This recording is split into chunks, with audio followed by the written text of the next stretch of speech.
படைகள் வெளியேறாது என்கிறார் இஸ்ரேலிய பிரதமர் பெஞ்சமின் நெதன்யாகு. காரணம், தற்போது இஸ்ரேலுக்குள்ள மிகப்பெரியதொரு ஆட்சி மாற்றத்தை நோக்கிய தேர்தல் நடைபெற இருக்கிறது. காட்சிகளை நீங்க பார்க்கிறீங்க. இப்படி ஒரே நேரத்தில் 112 ஜனாசாக்களை அடக்குகிற அளவுக்கு அந்த ஜனாசாக்கள் தற்போதுதான் மீட்டெடுக்கப்பட்டிருக்கிறது. உக்ரைன் அரசாங்கம் பகிரங்கமாக மன்னிப்பு கேட்டிருக்கிறது.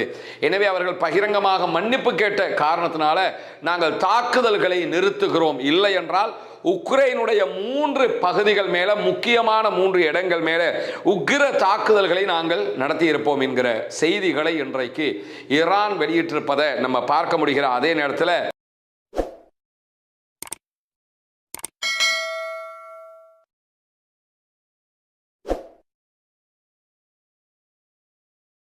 அன்பிற்கினிய சகோதர சகோதரிகளே, நம் அனைவர் மீதும் ஏக இறைவனுடைய அமைதியும் கருணையும் உண்டாகட்டுமாக என்கிற உயரிய பிரார்த்தனைகளோடு தொடர்ச்சியாக காசா மீதான தாக்குதல்களை அதிகப்படுத்தி கொண்டு வருகிறது இஸ்ரேலிய ஆக்கிரமிப்பு படைகள். 2 ஆண்டுகள் தொடராக நடைபெற்ற ஒரு மாபெரும் யுத்த நிறுத்தமாக மாற்றப்பட்டு ஒரு 8 மாதங்களை தாண்டி கொண்டிருக்கக்கூடிய இந்த சூழல்ல யுத்த நிறுத்த காலத்துக்குள்ளும் இஸ்ரேலிய ஆக்கிரமிப்பு படைகள் தொடர்ந்து காசா அப்பாவிகள் மீது தாக்குதல்களை நடத்தி 1200க்கும் மேற்பட்ட அப்பாவிகளை கொன்று குவித்திருக்கிறார்கள். 1200க்கும் மேற்பட்டவர்கள் ஷஹீதாகி 3000க்கும் மேற்பட்டவர்கள் படுகாயம் அடைந்திருக்கக்கூடிய செய்திகள் எல்லாம் தொடர்ந்தும் வெளியாகி கொண்டிருக்கக்கூடிய சூழல்ல மீண்டும் இஸ்ரேல் காசா மீதான தாக்குதல்களை அதிகப்படுத்தி கொண்டிருக்கிறது. காரணம் என்னன்னா, காசாவினுடைய போராட்ட அமைப்புகள் தங்களுடைய ஆயுதங்களை காசாவிலே உருவாக்கப்படுகிற தேசிய அமைப்பிடத்தில் ஒப்படைப்பதற்கு தயார் என்று அறிவித்ததற்கு பிறகு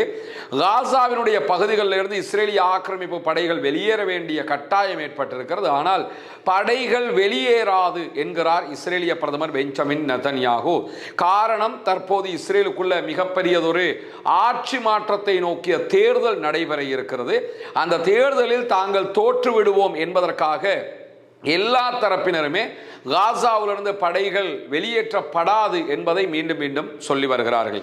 அதிலும் ஆளும் நெதன்யாகுனுடைய கட்சியினர் எக்காரணம் கொண்டு காசாவிலிருந்து நாங்கள் வெளியேற மாட்டோம், பாலஸ்தீன விடுதலை போராட்ட அமைப்பினுடைய சமாதான செயல்பாடுகளை ஏற்றுக்கொள்ள மாட்டோம் என்று சொல்லிக் கொண்டிருக்கிறார்கள்.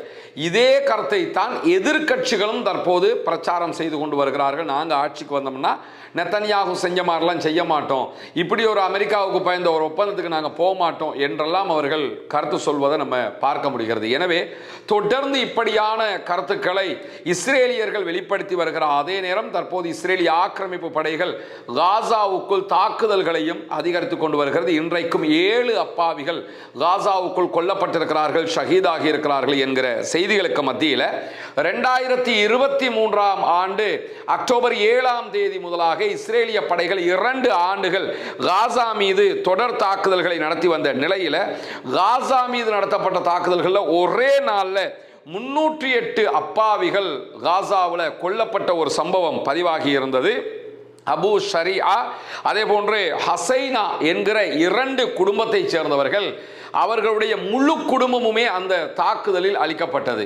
நமக்கு தெரியும், அரப்ஸை பொறுத்தவரையில் அரப்ஸு தனித்தனியாக ஒவ்வொரு இடத்துல பிரிஞ்சு வாழ மாட்டாங்க. அவங்க வாழுகிற பகுதியில் அவர்களுடைய குடும்பத்தைச் சேர்ந்த எல்லோருமே பெரும்பாலும் இருப்பார்கள். கோத்திரங்களாகத்தான் அவர்கள் வாழுவார்கள். அந்த அடிப்படையில் தான் காசாவில் இருந்த அபு ஷரியா என்கிற ஒரு கோத்திரம், அதே போன்று ஹசைனா என்கிற ஒரு கோத்திரம், இவர்களை சேர்ந்த இந்த குடும்பம் கோத்திரத்தை சேர்ந்த 112 பேர் இந்த தாக்குதலில் கொல்லப்பட்டிருந்தார்கள். அந்த கொல்லப்பட்டவர்களுடைய ஜனாசாக்களை மீட்க முடியாத அளவுக்கு யுத்தம் அகோரமாக இருந்தது. யுத்தம் முடிந்து 8 மாதங்களுக்கு பிறகுதான் அந்த ஜனாசாக்கள் தற்போது மீட்கப்பட்டிருக்கிறது. மீட்கப்பட்ட 112 ஜனாசாக்களுடைய ஜனாசா தொழுகை இன்றைய நாள் நடத்தப்பட்டது. ஒரு மிகப்பெரிய ஜனாசா தொழுகையாக இந்த தொழுகை காசாவுக்குள் பார்க்கப்படுகிறது. இந்த காட்சிகளை நீங்க பார்க்க முடியும். ஜனாசா தொழுகையில் பங்கெடுத்திருக்கக்கூடிய மக்களுடைய காட்சிகளை தான் நீங்க பார்க்குறீங்க. ஜனாசாக்கள் வரிசையாக வைக்கப்பட்டு அடக்கம் செய்வதற்கான தொழுகை நடத்தப்படுகிற காட்சிகளை நீங்க பார்க்குறீங்க. இப்படி ஒரே நேரத்தில் 112 ஜனாசாக்களை அடக்குகிற அளவுக்கு அந்த ஜனாசாக்கள் தற்போதுதான் மீட்டெடுக்கப்பட்டிருக்கிறது. அந்த தாக்குதல்களில் சிக்கியிருந்த கட்டிட இடிபாடுகளுக்குள்ளே இருந்துங்கிறத நம்ம பார்க்க முடியும். இன்னும் மீட்டெடுக்க முடியாமல் பல ஜனாசாக்கள் இப்படி கட்டுமான இடிபாடுகளுக்குள்ளாக மற்ற இடங்கள் எல்லாம் இருக்கிற செய்திகளை காசாவினுடைய சுகாதார அமைச்சகம் தொடர்ந்து சொல்லி வருகிறது. இப்படியான ஒரு சூழல்ல தான் ஈரான் மீதான அமெரிக்க இஸ்ரேலிய தாக்குதல்களை தொடர்ந்து அவ்வப்போது அமெரிக்காவும் ஈரானும் தொடர்ந்து மோதி வரக்கூடிய நிலையில காஸ்பியன் கடல்ல பயணித்துக் கொண்டிருந்த ஈரானுடைய ஒரு கப்பல் மீது உக்ரைனுடைய ஆக்கிரமிப்பு படைகள் தாக்குதல்களை நடத்தி இருந்தது. ஆல்ரெடி உக்ரைனுக்கும் ரஷ்யாவுக்கும் இடையில தாக்குதல்கள் நடைபெற்று வரக்கூடிய சூழல்ல தான் காஸ்பியன் கடல்ல பயணித்த ஈரானுடைய கப்பல் மேல தாக்குதல்களை நடத்தி இருந்தது உக்ரைன். இந்த நிலையில தான் இன்றைக்கு இது தொடர்பாக மறைந்த ஈரானுடைய ஆன்மீக தலைவர் ஆயத்துல்லா அலி ஹாமனியினுடைய ராணுவ ஆலோசகர் மொஹ்சின் ரஸாய் வெளியிட்டிருக்கக்கூடிய அறிவிப்புகள்ல காஸ்பியன் கடலில் ஜூலை 25ஆம் தேதி ஈரானுடைய சரக்கு கப்பல் மீது உக்ரைன் ஒரு தாக்குதலை நடத்தி இருந்தது. அந்த தாக்குதலுக்கு நாங்கள் பதிலடி கொடுப்பதற்கு 3 இடங்களை தேர்வு செய்து வைத்திருந்தோம். உக்ரைனுக்குள்ள 3 ஸ்பாட்ல நாங்கள் அட்டாக் பண்றதுக்கு தயாராக இருந்த நிலையில உக்ரைன் அரசாங்கம் பகிரங்கமாக மன்னிப்பு கேட்டிருக்கிறது. எனவே அவர்கள் பகிரங்கமாக மன்னிப்பு கேட்ட காரணத்தினால நாங்கள் தாக்குதல்களை நிறுத்துகிறோம், இல்லை என்றால் உக்ரைனுடைய 3 பகுதிகள் மேல முக்கியமான 3 இடங்கள் மேல உக்கிர தாக்குதல்களை நாங்கள் நடத்தி இருப்போம் என்கிற செய்திகளை இன்றைக்கு ஈரான் வெளியிட்டிருப்பதை நம்ம பார்க்க முடிகிற அதே நேரத்தில் ஹொர்முஸ் ஜலசந்தி தொடர்ந்து மூடப்பட்டு கொண்டிருக்கக்கூடிய சூழல்ல ஹொர்முஸ் ஜலசந்தி திறக்கப்பட்டால் மட்டும்தான் உலக நாடுகள் முழுவதும் ஒரு மிகப்பெரிய எகானமிக் கிரைசிஸ், பெட்ரோலியம் கிரைசிஸ் ஏற்படுவதை தடுக்க முடியும் என்கிற ஒரு சூழல் உருவாகி இருக்கிறது.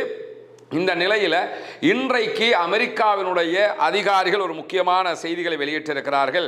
அமெரிக்காவின் கருவூல செயலாளர் வெளியிட்டிருக்கக்கூடிய அறிவிப்பில் ஹொர்முஸ் ஜலசந்தியை மீண்டும் திறப்பது தொடர்பாக 2 நாட்களுக்குள்ளாக ஈரானோடு ஒரு ஒப்பந்தம் செய்து கொள்ளப்படும் என்கிற ஒரு செய்தியை தெரிவித்திருக்கிறார். 2 நாளைக்குள்ள ஒரு எக்ரிமெண்ட்டுக்கு நாங்களும் ஈரானும் போயிடுவோம் போது பத்திரிகையாளர்கள் உடனே என்ன கேட்கிறாங்கன்னா, தெஹ்ரான் சுங்க கட்டணம் வசூலிப்பதாக சொல்லி இருக்கிறது.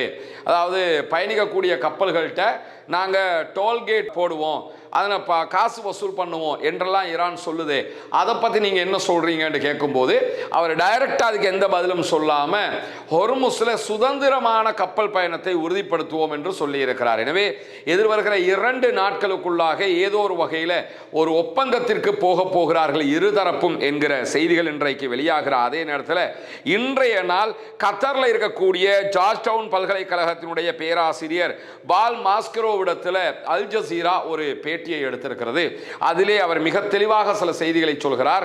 ட்ரம்பினுடைய பின்வாங்கல் அமெரிக்காவினுடைய செல்வாக்கை பலவீனப்படுத்தி கொண்டிருக்கிறது. ட்ரம்பை பொறுத்தவரையில் இன்றைக்கு பல ஊடகங்கள் ட்ரம்பினுடைய பின்வாங்கல் செய்திகளை எழுதியிருக்கிறார்கள். நேற்றைய தினம் பிபிசி அது தொடர்பாக பல வீடியோக்களை வெளியிட்டுக் கொண்டிருக்கிறது. அல் ஜசீரா இன்றைக்கு வீடியோக்களை வெளியிட்டிருக்கிறது, அது தொடர்பான ஆர்டிக்கல்களை வெளியிட்டிருக்கிறாங்க. அதே மாதிரி நம்ம ஒரு 2 நாட்களுக்கு முன்பதாக ஒரு பட்டியலையே வெளியிட்டிருந்தோம். எப்ப அமெரிக்க அதிபர் டொனால்ட் ட்ரம்ப் நான் ஈரானை தாக்கப் போகிறேன், அழிக்கப் போகிறேன், ஈரானுடைய ஒரு நாகரிகமே இல்லாமல் போகுது, ஈரானுடைய கார்க்கு தீவுகளை அழிக்க போறேன் என்றெல்லாம் டேட்டு போட்டாரோ அந்த டேட்ல இருந்தெல்லாம் பின்வாங்கி இருக்கிறாரு. அதை சுட்டி காட்டித்தான் இன்றைக்கு ஜார்ஜ் டவுன் பல்கலைக்கழகத்தினுடைய பேராசிரியர் கத்தர்ல இருந்து அல் ஜசீராவுக்கு பேசுகிற நேரத்தில் என்ன சொல்றாருன்னு கேட்டா, ட்ரம்ப் தொடர்ந்து இப்படி வார்த்தைகளை விடுவதும் பிறகு அட்டாக் பண்ணுவேன் என்று எச்சரிப்பதும் அதற்கு பிறகு அதை வாபஸ் வாங்குவதும் என்பது தொடர்கரையாக மாறி இருக்கிறது. இது அமெரிக்காவை மிகப்பெரிய அளவில் பலவீனப்படுத்தி இருக்கிறது என்கிற செய்திகளை சொல்லி இருக்கிறது மட்டுமல்லாம இரு தரப்பினரும் ட்ரம்ப் ஏற்றுக்கொள்ளக்கூடிய வகையில் ஒரு ஒப்பந்தத்தை செய்து கொள்ள முடியுமா என்பது இன்னும் சந்தேகமாக இருக்கிறது என்கிறார். ஏன்னா 2 பேருமே ஒப்பந்தத்துக்கு போகவும் வேணும், அதை ட்ரம்ப் ஜீரணிச்சுக்கிற மாதிரி இருக்கவும் வேணும். அப்படியான ஒரு நிலை இருக்கும்போது அப்படி ஒரு ஒப்பந்தத்துக்கு போக முடியுமாங்கிறது பெரிய கேள்விக்குறியாக இருக்கிறது என்று சொல்லிட்டு இடைக்கால தேர்தல் வருகிறது, அதிலே ட்ரம்ப் ஜெயிக்க வேண்டி இருக்கிறது. அதிக எரிபொருள் விலைகள் உச்சம் தொட்டு கொண்டிருக்கிறது. எல்லா நாடுகளிலையும் பெட்ரோலிய பொருட்கள் விலையேற்றம் அதிகரித்து கொண்டிருக்கிறது. அதே போன்று ஈரான் மீதான அமெரிக்காவுடைய யுத்தம் அமெரிக்க மக்களுக்கு மத்தியில் ஜனரஞ்சகம் இல்லாத ஒரு யுத்தமாக மாறிவிட்டது. அமெரிக்க மக்கள் அதை ரசிக்கல. அமெரிக்க அதிபர் டொனால்ட் ட்ரம்பினுடைய தேவையில்லாத காரியம் என்று இந்த யுத்தத்தை பார்க்கிறாங்க. இப்படியெல்லாம் இருக்கும்போது நவம்பர் மாசத்துக்கு முன்பதாக ஏதாவது ஒரு சேஞ்சை அமெரிக்க அதிபர் டொனால்ட் ட்ரம்பால செய்ய முடியுமா என்று பார்த்தா கண்டிப்பாக செய்ய முடியாத சூழல் இருக்கிறது என்று சொல்லி ஜார்ஜ் டவுன் பல்கலைக்கழகத்தினுடைய பேராசிரியர் இன்றைக்கு விடுத்திருக்கக்கூடிய செய்திகளில் சொல்லியிருப்பதை நம்ம அவதானிக்க முடியும்.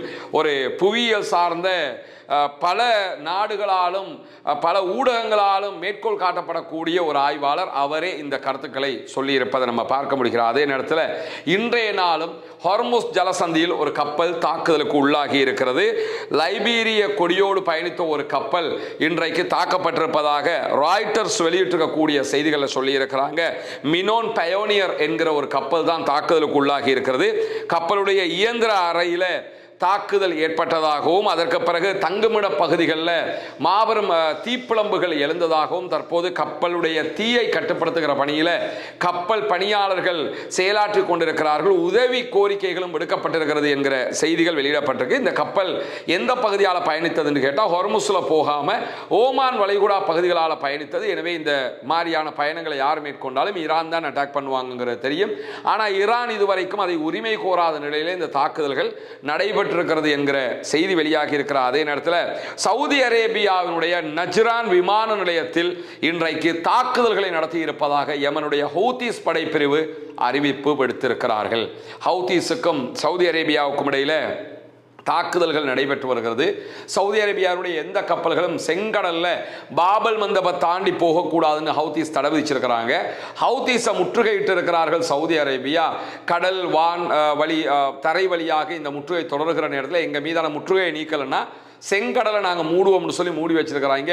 ஒரு பெரிய இக்கட்டு சவுதி அரேபியாவுக்கு ஏற்பட்டிருக்கக்கூடிய சூழலில் தான் இன்றைக்கு ஹவுதீஸ் வெளியிட்டிருக்கக்கூடிய செய்திகளில் சவுதியினுடைய ஆளில்லா விமானங்களை பயன்படுத்தி சவுதி அரேபியா சதா அதே போன்று ஹஜ்ஜா ஆகிய யமனில் இருக்கக்கூடிய பகுதிகள் மேலே தாக்குதல்களை நடத்தியிருந்தார்கள். அதுக்கு பதிலடியாகத்தான் சவுதி அரேபியாவினுடைய நஜ்ரான் விமான நிலையத்தின் பல முக்கிய பகுதிகள் மேலே நாங்கள் தாக்குதல்களை நடத்தி இருக்கிறோம் என்கிற செய்திகளை வெளியிட்டிருக்கிறார்கள். எனவே ஒருபுறம் ஹொர்முஸில் ஒரு மிகப்பெரிய பிரச்சனை ஓடிக்கொண்டு ஹொர்முஸ் மொத்தமாக இழுத்து மூடப்பட்டிருக்கிறது. அதே நேரத்தில் செங்கடல் பகுதிகளில் இருக்கக்கூடிய பாபல் மந்தபை மூடி எந்த கப்பல் போனாலும் தாக்குவோம் என்கிற ரீதியில் குறிப்பாக சவுதி அரேபியாவுடைய கப்பல்களுக்கு எந்த விதமான அனுமதியும் கிடையாது என்ற ஹவுதீஸ் மிரட்டி கொண்டிருக்கக்கூடிய சூழலையும் நம்ம பார்க்க முடிகிறது. இன்றைக்கு வெளியாக இருக்கக்கூடிய மிக முக்கியமான செய்திகளுடைய தொகுப்பை தான் உங்களுக்கு மத்தியிலே கொண்டு வந்து தந்திருக்கிறோம். தொடர்ந்து இணைந்திருங்கள்.